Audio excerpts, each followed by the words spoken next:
Ladies and gentlemen, Mrs. Wolf, dear Arnold, thank you for letting me do this. It's really a pleasure and a great honor, and thank you everyone for showing up and coming around.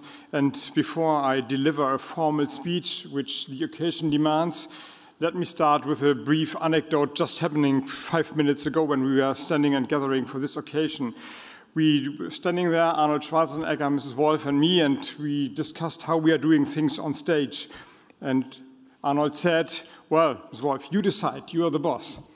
Or maybe not. And I think that is telling a long story in short, that not formality and doing the things always the right way, the expected way, brought Arnold Schwarzenegger to this extraordinary career and made him this extraordinary man and politician. So, ladies and gentlemen, as I just tried to summarize and pointed out, there are life stories we admire. And we admire them not because they run straight, but because they testify to detours, to challenges, new beginnings, getting back up, and reinventing oneself. That is your life story, Arnold. Your life story is one of those. Anyone who grows up in a small village in Austria and then becomes the governor of California knows what it means to shift perspectives and embrace change. This has led to a life story that, at first glance, holds many surprises and contradictions.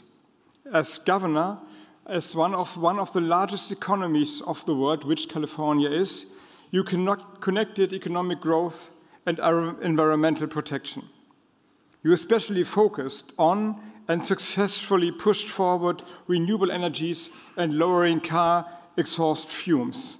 When we just met in my ministry and talked a little bit about that, how that happened, what made you a climate activist, a politician pushing climate action forward, you explained to me it was the wish to get something done. And then you met some Democrats actually in the administration of California and maybe in the administration of other countries, and you invited them to your leading staff and you learned from them, and that made you a better politician. That the decency in this little story is remarkable. Then another contradiction. On screen, you are Conan the Destroyer, but by person, as a citizen and as a politician, you stand for decency and compromise.